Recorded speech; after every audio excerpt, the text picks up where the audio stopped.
glo en weet dat die woord van die Here mense se lewens verander. En is my gebed ook dat vanoggend se diens ook jou sal help om te bly glo.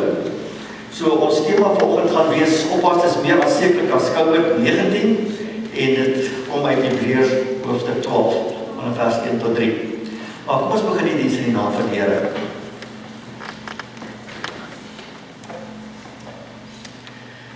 Here, die wêreld waarin ons leef is baie keer so donker en deur mekaar. En baie keer dan voel 'n mens net, mens weet nie waar jy om te gaan nie. Dan weet ons sal ons gaan vir hulp. Dan weet ons hulp kom van die Here wat hemel en aarde gemaak het. Ons hulp kom van ons God wat getrou bly tot in ewigheid en wat nooit die werk wat in ons lewens begin het, laat vaar nie. Amen.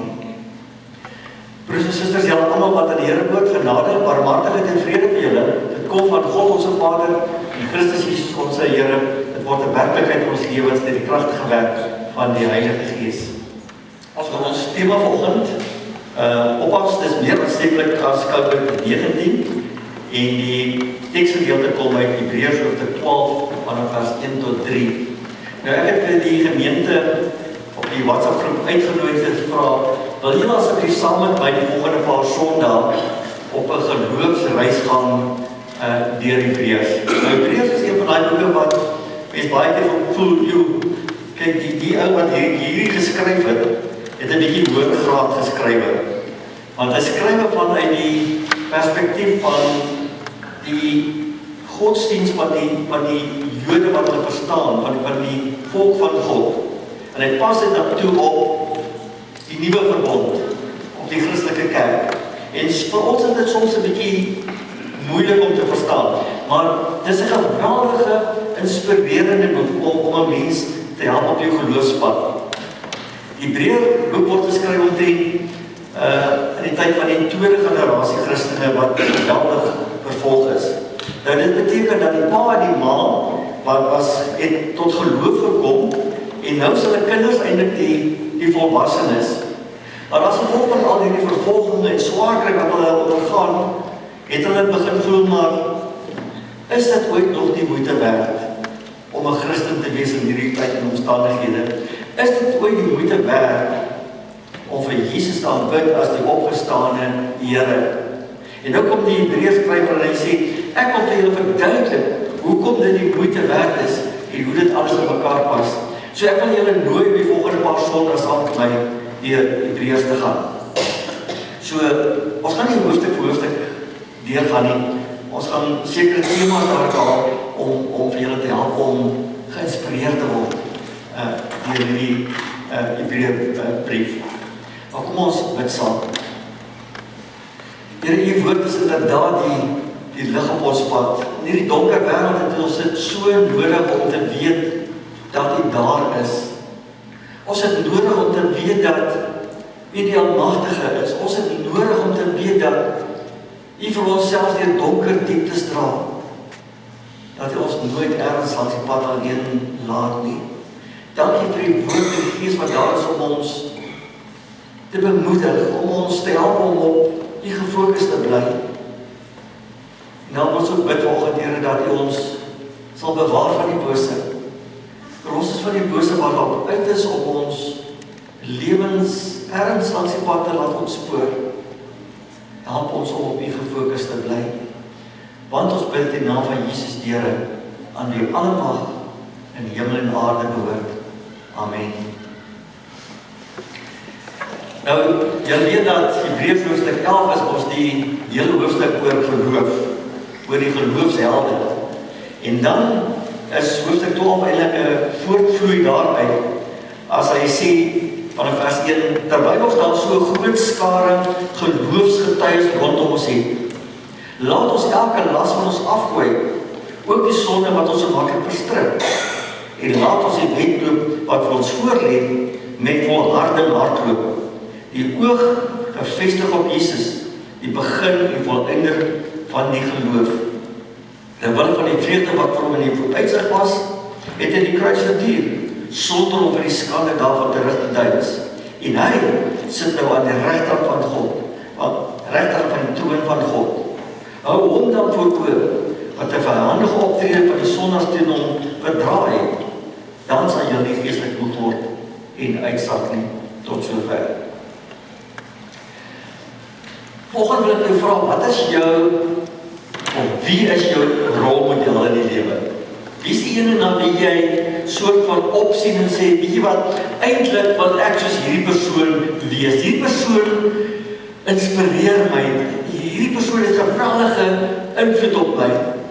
Nou mense het verskillende soorte rolmodelle, of het nou sportmanne is, of groot leiers is, of dalk jou pa of jou ma, maar ons het waarskynlik almal iemand wat ons voel, hierdie persoon het 'n geweldige invloed op my lewe gehad. Maar nou moet ek vir julle sê, op hierdie ouderdom wat ek is daar een ding wat ek glad nie verstaan nie. En dis die ding wat die jong mense praat van influencers. Weet julle wat dit is? Jong mense weet wat dit is. Dis hierdie mense wat jy van geen kant af ken. Jy weet nie wat hulle waardes en motiewe nie, maar hulle is op sosiale media en dan hulle hierdie 3000 volgelinge wat hulle navolg en alles wat hulle sê en doen, en jy ken hulle van geen kant af nie. Ek kan nie verstaan dat mense so agter hierdie mense net asof hulle uit die hemel uit is nie. En as jy natuurlik volgens my sê, maar weet jy, ek het nie eintlik 'n rolmodel in my lewe nie. Kan jy natuurlik altyd die held in jou eie lewe wees nie? Iemand soos Walter Mitty. Nou vir die van julle wat nie weet wie Walter Mitty is nie. Hy's 'n fiktiewe karakter wat deur James Thurber geskryf is in 1939 al. Daar was al 'n fliek gemaak oor Walter Mitty. Nou, Walter Mitty was hierdie saggeaarde, nederige dagdromer met hierdie geweldige groot verbeelding. Hy gaan saam met sy vrou winkel toe en dan, terwyl sy die inkopies doen, dan staan hy en dan verdwyn hy in hierdie dagdroom en dan in 'n paar hoofstukke dan is hy verbeel hy homself, hy's hierdie oorlogsvlieënier of hy's 'n noodhospitaal chirurg of hy's 'n sorglose sluipmoordenaar. Dan kom sy vrou met die dan skrik hy wakker en sy verbeelding is hy hierdie geweldige groot held. So as jy geen ander rolmodel het nie, probeer dit. Maar hier in Hebreërs 11, van daai hele rits geloofshelde genoem, van Abel af. Julle weet wie is Abel, hè? Kain se broer, wat doodgemaak is deur Kain, right? Van Abel af, deur tot by Dawid en Samuel en al die profete, en hulle name word vir ons genoem, want dit is mense wat jou inspireer, wie se geloof aansteeklik is. En dis wat die Hebreërskrywer vir ons wil sê oor hierdie mense. Hy sê, hulle geloof is aansteeklik. Nou, hy gebruik die woordjie aansteeklik op twee maniere hier in Hebreërs. Die eerste een is om 'n aansteeklike voorbeeld te wees en tweedens om 'n aansteeklike invloed te hê. So ons gaan eerstens kyk na die aansteeklike voorbeeld van gelowiges. Hy sê dat gelowiges is daar om ons te inspireer. As hy die woord inspireer gebruik, dan sê dit iets of iemand wat vir jou wat voel, sjoe, ek wil graag soos hierdie persoon dalk wees. Of jy sien 'n fliek wat jou geweldig inspireer. Die van julle wat dalk nog nie die fliek The Forge gekyk het nie, ek sou graag vir die gemeente op 'n stadium wil dat ons 'n fliek aand het en The Forge kyk, want dis een van daai geweldig inspirerende flieks dat jy voel, wie wat ek wil soos hierdie mense in hierdie fliek wees. En dan kom die Hebreërskrywer en sê, so ook met ons geloofslewe. In die kerk moet ons geloofslewe vir mekaar tot voorbeeld en inspirasie wees. Ons moet mekaar kan aanspoor en aanmoedig om vas te staan in die geloof. En daarom moet ons as gelowiges 'n navolgingswaardige voorbeeld stel. Ons moet hierdie soort van aansteeklike geloof hê dat jy wil sê, weet jy wat, so wil ek wees. Ken jy sulke mense? Ons ken ook sulke mense. Een van ons vriende wat in Amerika bly, sy pa is in Potchefstroom, op Gert. Gert is al 85, nee, 85. Hy is 'n dopper. Iemand na wie jy kan opkyk en standvastig in die geloof, onwrikbaar en wanneer jy met hom Gert te doen en dan sê jy, weet jy wat? Dit is so ware gelowigheid. Dit is iemand wat jou inspireer om jou geloof om te bly vasstaan. Nou kom die Hebreërskrywer in 'n paar gedeeltes om beskryf hy iets hiervan van gelowiges wat mekaar moet inspireer. Hy sê byvoorbeeld Hebreërs 13 vers 13. Hy sê solank daar nog op 'n dag is, moet julle mekaar elke dag aanspoor. Mekaar aanspoor. Hebreërs 10:25.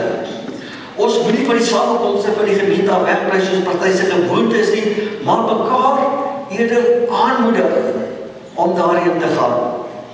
Hebreërs 6:12. Julle moet dus nie traag word nie, maar die voorbeeld navolg van die wat deur geloof en geduld deel gekry het aan die dinge wat God beloof het. Hebreërs 13:7. Let op hulle, dis die voorgangers, se lewenswandel tot die einde toe en volg die voorbeeld van geloof wat hulle gestel het. Hy sê, kyk na hierdie mense, die gelowiges rondom jou en word deur hulle geïnspireer. En hierdie laaste 2 verse, Hebreërs 6 en Hebreërs 13, dan gebruik hy nogal 'n Griekse woord, mimesis, wat letterlik beteken naap. Dis waarvan ons Afrikaanse woord mimiek vandaan kom. Hy sê, hierdie mense moet jy mimiek, jy moet hierdie mense naboots in hulle geloof, dat jou geloof ook inspirasie vir ander mense kan wees. En dis wat dit soms so moeilik maak. Ek wil Paulus skryf in 1 Korintiërs 11 vers 1, hy sê, volg my voorbeeld. Volg my voorbeeld. Kyk na my, soos wat ek die voorbeeld van Christus volg. Dit is hoe ons geloof aansteeklik moet wees, dat jy vir mense rondom jou kan sê, volg my voorbeeld, soos wat ek die voorbeeld van Christus volg. En daarom praat Hebreërs 12 vers 1, as hy eindig met die geloofshelde, dan praat hy van die groot skare geloofsgetuies rondom ons. Nou, dis een dag as nou jy kommer is.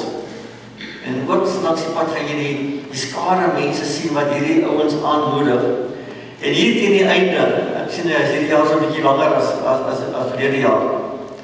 Hier teen die einde dan sê die mense se wielietjies pap. Wat maak dat hulle bly aanhou en vasbyt tot op die dienstreep, want dis 'n skare mense wat langs die pad is wat sê, moenie opgee, die ou aan, die eindstreep is daar voor. Bly aan die gang. Hy sê, dis hierdie skare van gelowiges wat ons rondom ons het, om ons aan te moedig en sê, moet net nie omgee nie. En daarom is ons as gelowiges vir mekaar verantwoordelik. Dit is hoekom ons in die kerk is.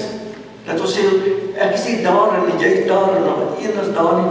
Ons is hier as gelowiges om mekaar te kan inspireer en aan te moedig. Want daar is niks soos geloof as 'n privaat saak nie. Baie van ons het al groot geword met die idee van dat die ouer geslag gesê, ons praat nie oor nie, want geloof is 'n privaat saak. Die Hebreërskrywer wil sê, daar is niks soos 'n geloof as 'n private saak nie. Hebreërs 10:24, laat ons na mekaar omsien, deur mekaar aan te spoor tot liefde en goeie dade. Hy sê, ons is verantwoordelik vir mekaar, ons is daar vir mekaar. En daarom sê 1 Korintiërs 12:25, ons is lede van dieselfde liggaam wat gelyke sorg vir mekaar moet dra. Ek kan nie sê ek is nie verantwoordelik vir jou nie, of jy is nie verantwoordelik vir my nie. Ons moet gelyke sorg dra vir mekaar. Galasiërs 6:1 sê Paulus, broers, as iemand in die een of ander sonde val, moet julle wat julle deur die Gees laat lei, so iemand in 'n gees van sagmoedigheid reghelp. Jy kan nie maar net jou oë toemaak. Jy kan nie net jou rug draai en sê, dit het niks met my te doen nie. Ons is verantwoordelik vir mekaar te help en in sagmoedigheid reg te help. My geloof moet so aansteeklik wees vir ander, soos wat hulle geloof vir my aansteeklik is. Dis wat Paulus skryf in Romeine 1:12 as hy sê dat as ek by julle is, ons deur mekaar se geloof bemoedig kan word. Ek deur julle sin en julle deur myne. Hy sê as by mekaar kom, dan is ons daar om mekaar te bemoedig. Julle word bemoedig deur my geloof en ek word bemoedig deur julle geloof. En dan skryf hy in 2 Korintiërs 1 vers 4 en vers 6 hoe dit werk dat ons mekaar bemoedig en sê in elke moeilikheid bemoedig God ons. Daarom kan ons ook ander bemoedig wat in allerlei moeilikhede verkeer. Ons kan hulle bemoedig met dieselfde bemoediging waarmee God ons bemoedig. As ons bemoedig word, is dit om julle te bemoedig en te versterk, sodat julle met geduld dieselfde lyding kan verduur wat ons verdien. Jy weet nooit watter invloed jy op iemand anders se lewe het nie. Jy weet nooit daai stukkie getuienis wat jy daar met iemand gedeel het. Daardie woord van bemoediging wat jy met 'n persoon gepraat het of wat jy sommer vir 'n WhatsApp gestuur het.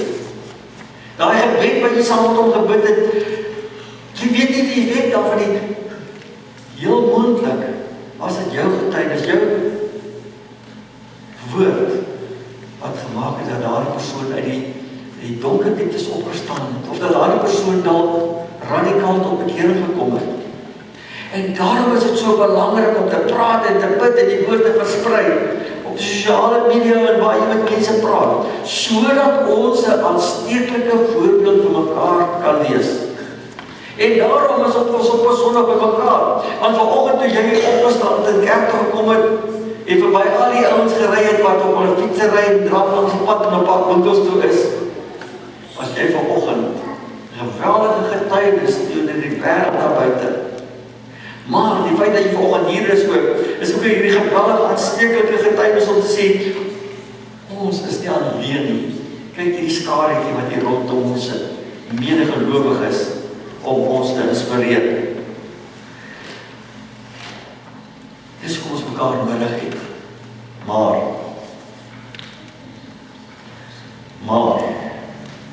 'n mens kan natuurlik ook 'n negatiewe, aansteeklike voorbeeld wees. Gelowiges, né? Want ons kan ook deur ons ontrou 'n negatiewe, aansteeklike voorbeeld wees. Ons kan deur ons kinders kwaad praat, onbarmhartig en liefdeloos op te tree en te sê, weet jy wat, jou probleem is nie my probleem nie, al ons eie probleem, genoeg van sy eie probleme. Dit werk ook aansteeklik deur.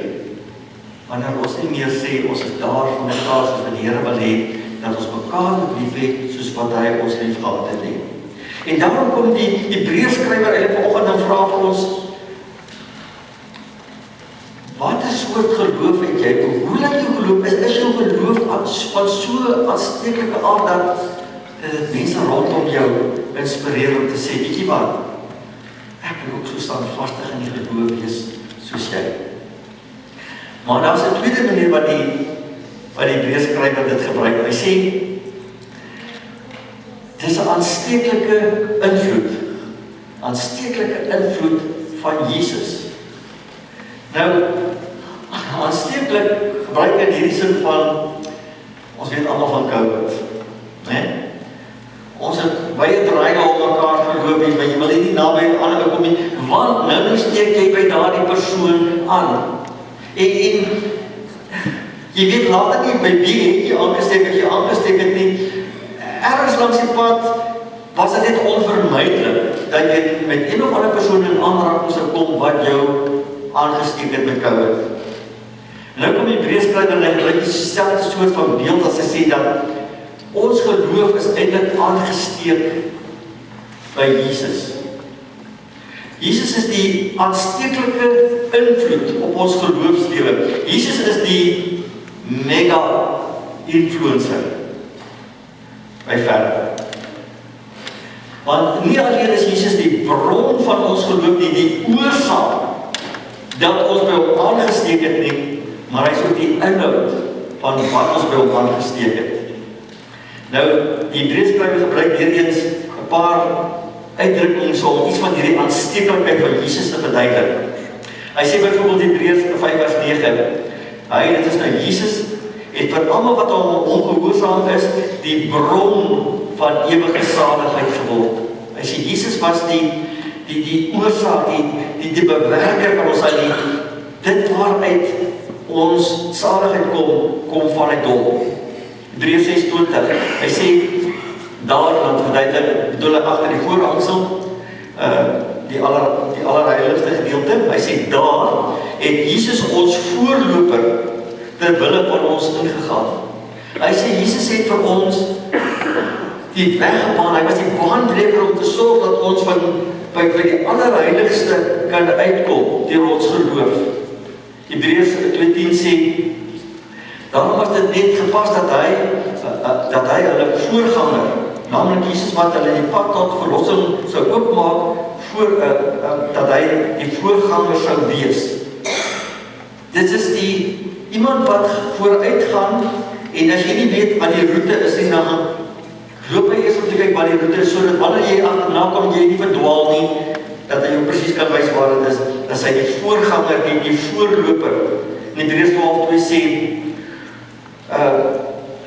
ons moet hierdie wedloop loop, ons oor vasgenaal op Jesus wat die begin en die volëinder van ons geloofswedloop is. Hy is hier wat vir ons by die wegspring sit. Hy is hier wat sorg dat ons bly hardloop, en hy is hier wat sorg dat ons hierdie geloofswedloop klaar maak. So, die Hebreërskrywer probeer vir ons verduidelik as hy sê dat Jesus die bron van ons geloof is. Jesus verduidelik dit self so as hy sê dat wanneer ons naby aan hom lewe, dan kan ons nie anders as om deur hom aangesteek te word nie, want sy gees, die gees van Christus, die gees van God het hierdie aansteeklike invloed op ons lewe wat eintlik ons hele lewe oorneem en die geloof in ons harte bewerk, die saligheid, die ewige lewe in ons harte kom bewerk. Dis wat Jesus sê in Johannes 6:63 as hy sê, dit is die gees wat iemand lewend maak. Die mens self kan dit nie doen nie. Johannes 10:28 sê Jesus, ek gee hulle die ewige lewe, en hulle sal in alle ewigheid nooit verlore gaan nie. Niemand sal hulle uit my hand trek nie, want hy is die bron, hy is nie alleen die bron van ons saligheid nie, hy sorg ook dat ons nooit verlore gaan nie. Daarom skryf Paulus in Efesiërs 2:8 as hy sê, julle is inderdaad uit genade gered, deur geloof. En hierdie redding kom nie uit julleself nie, dit is 'n gawe van God. Hy sê, dit is wat Jesus kom doen het. Hy het vir ons die geloof kom aansteek. As jy naby hom leef, kan jy nie anders doen nie. Maar Jesus is nie alleen die bron, die oorsaak van ons geloof nie. Dit is nou so, hy is ook die einde van ons geloof. Dit gaan nie net oor die feit dat ek en jy moet glo nie. Dit gaan ook oor wat ons glo, in wie ons glo. Dit is die wie en wat ons glo, wat maak as ons alle glo, en die moet opgee nie. Selfs in moeilike omstandighede en in swaar tye, dat ons weet in wie ons glo en wat ons glo. Nou weet jy my om te sê, ja, dit is maklik om te bly glo as dinge met jou goed gaan. Maar dis wanneer dinge nie meer goed gaan, wanneer dit moeilik gaan. Wanneer jy voel dat die omstandighede waarin jy jou bevind, jy so oorweldig dat jy voel jy gaan nie kop bo water hang nie. Dit voel vir jou asof daar geen hoop meer oor is nie. Dis wanneer dit moeilik gaan om te bly glo. En ek dink die Hebreërskrywer vang dit op in hoofstuk 11 nadat hy praat van al die geloofshelde wat ons inspireer.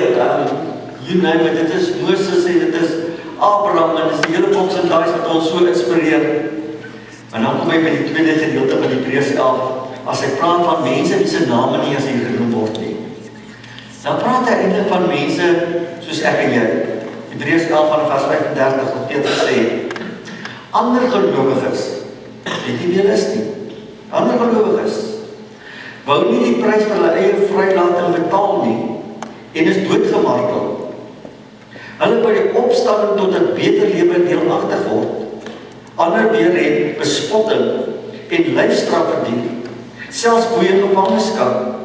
Gelowiges is met klippe doodgegooi en in stukke gesaag, met swaard verloor. Hulle het rondgeswerf in skaapvelle en in bokvelle. Hulle het gebrek gelei, is verdruk en mishandel. Die wêreld was hulle nie werd nie. Hulle het rondgeswerf in woestyne en op berge en het in grotte en in gate in die grond gelewe. En hoewel daar oor hulle almal van wie hulle geloof met soveel lof getuig het hulle nie verkry wat geloof is nie. Omdat God vir ons iets beters beoog het. Omdat hulle nie sonder ons die volending sou bereik nie. Hierdie is die ware geloofshelde. Mense wat in midde van die geweldige vervolging swaar kry, bly glo het. En ek dink ons kan so eerder met hulle assosieer. Dat 'n mens, wanneer jy voel maar, is dit nog die moeite werd, dan kyk jy terug na hierdie mense, wat bly glo het, omdat God hulle iets beter beoog het. Jy sien, swaar kry, moeilikhede, is baie keer daai draaipunt in jou geloof. Dit is daai beproewing waar jy gaan om te bepaal of jou geloof eg is. Dit is daai waterskeiding. Petrus praat daarvan in 1 Petrus 1 vers 7 wat hy sê, die doel met beproewings is om die egtheid van julle geloof duidelik te laat word. Julle geloof word getoets soos goud wat met vuur getoets en daardeur gesuiwer word. En onthou, julle geloof is vir God baie kosbaarder as goud wat vergaan. Dan sê hy, as die toetse die egtheid van julle geloof uitwys, loop dit uit op lof en heerlikheid en eer op die dag wanneer Jesus Christus aan die wêreld geopenbaar word. Hy sê, hierdie moeilikhede, jou geloof wat gelouter word, geweeg word om te bepaal is dit eg. As dit nie eg is nie, dan is dit, dan gebeur dit dat mense op die oud hulle rug op God draai. Sê, God is nie betroubaar, het ons in die steek gelaat. Maar egte geloof maak dat jy vasbyt en kyk en weet dat God met jou pad is en dat die dag met sy wederkoms gaan jy eer en lof en heerlikheid ontvang wanneer Jesus weer op die wolke kom. En daarom het hierdie mense in Hebreërs 11 van vers 40 bly glo, want hulle geloof was nie afhanklik van omstandighede nie. Hulle het verder gekyk as hier en nou, hulle het hulle geloof gevestig op Jesus, wat die inhoud van hulle geloof is. Hulle het hulle geloof gevestig op Jesus wat in die dood het opgestaan het en wat lewe.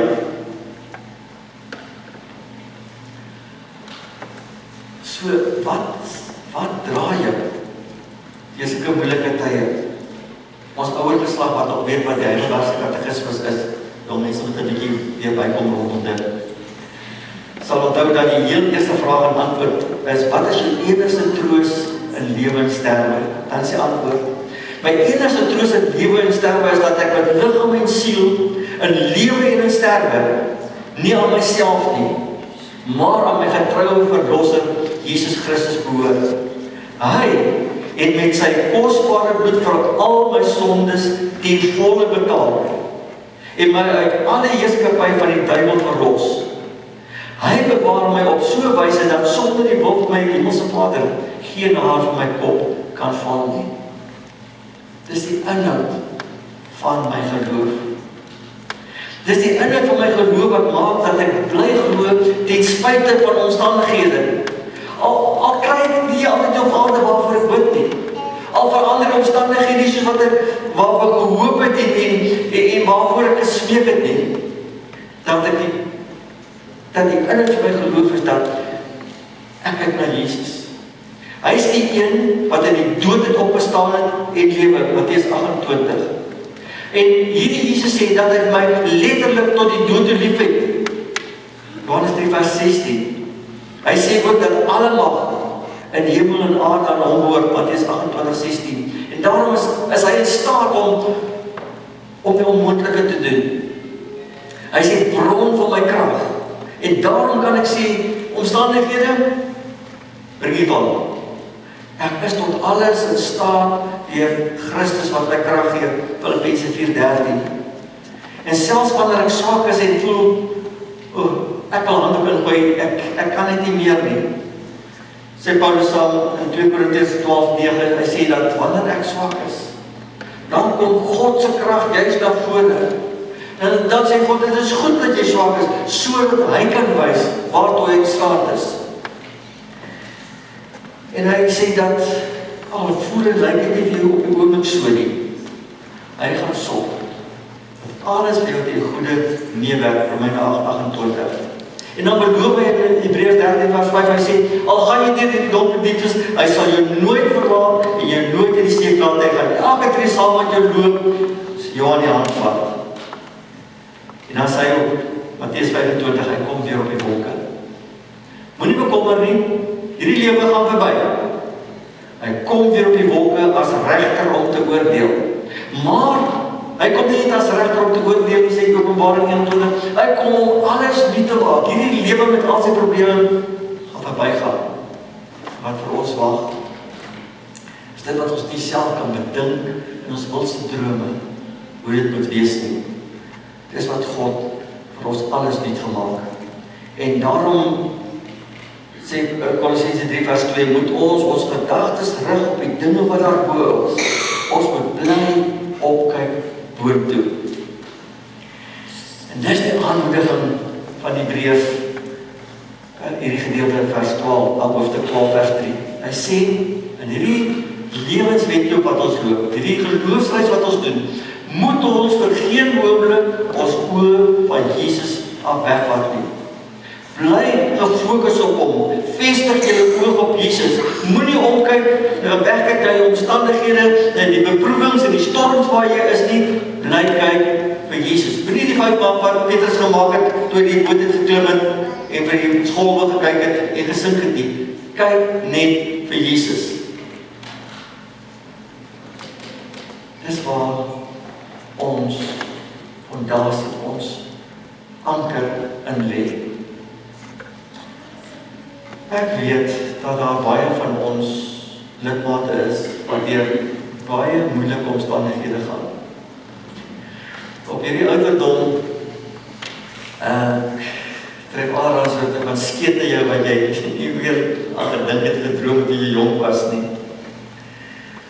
Van ons lidmate wat stoei met hele ding van kanker en moeilike omstandighede rondom dit. En nou ek sit jou volgend Jesus, en wie jy, ek het ander dinge wat van my druk. Emosionele swaar kry wat nie die doopie van weet nie, ook die rest van die gemeente nie van weet nie. Wat eintlik die mense wat die naaste my is nie altyd van weet nie, waarmee ek worstel en stoei die nagte rond lê en wakker lê en daaroor top en wat soms my voel, weet jy, dit word net te swaar. En dalk jy ergens al jy pad op begin wonder, is dit nog die moeite werd om te glo? Ek het al so gebid, ek het al so gehoop, dinge lyk nie of dit gaan verander nie. Is dit nog die moeite werd om aan die kerk te behoort? Is dit nog die moeite werd om kerk toe te kom? Is dit nog die moeite werd om te bly glo? En vanoggend wil die Hebreërs skrywer bemoedig en aanmoedig. Moenie handdoek ingooi nie. Word bemoedig en geïnspireer deur die medegelowiges rondom jou. Gaan praat met hulle en hoor dat baie van hulle is deur dieselfde soort van probleem as jy aan die ander kant uitgekom. Gaan praat met hulle en hoor by hulle. Dat hulle gaan deur moeilikhede wat dalk baie erger as joune is. En Nogtans bly hulle standvastig op hulle pos staan. Word geïnspireer deur hulle geloof, maar bovenal bly kyk. Bly kyk na Jesus. Kyk verder as die hier en nou. Kyk na dit wat God vir jou gedagte het, waarheen hy met jou op pad is, deur hierdie donker dieptes. Kyk na die eindpunt. Kyk na die wenstreep. Maar Jesus staan reeds daar in die wegberei, in die pad aan en uitkyk. Hy weet hoe hy die pad, hy weet om jou by die wenstreep te bring. Hou jou oë op hom. Bly net kyk. Want hy het hierdie geloof in jou begin. En hy sal sorg dat hierdie geloof in jou voltooi word tot op die dag dat hy weer kom. Dit kan jy glo en vashou. Amen. Here, ons is so dankbaar dat ons vir U het. As ons nie vir U gehad het nie, was ons die elendigste van alle mense verlore in hierdie donker te mekaar hooplose wêreld waarin ons lewe. Here, U is ons hoop, U is ons toekoms, U is die bron van ons geloof, U is die ene wat vir ons vul met die teenwoordigheid, met die Gees. En daarom sien ons kans vir môre. Daarom kan ons die oggend opstaan en kan weet, ons is nie alleen om hierdie probleme aan te pak nie. Die lewende God is met ons. Die lewende God woon deur sy Gees in ons, om ons te versterk en te bemoedig. Dit is my gebed, dat ons in hierdie tye iets daarvan sal ervaar en beleef. En dat dit so aansteeklik sal deurwerk op medegelowiges, dat hulle ook daardeur geïnspireer sal word. Want ons bid in die naam van Jesus die Here. Amen. Terwyl ons so bly staan, ontvang die seën van die Here en gaan huis toe bemoedig en geïnspireer deur God se teenwoordigheid in jou lewe. Want die Here sal julle seën en julle beskerm. Die Here sal tot julle redding verskyn en julle genadig wees.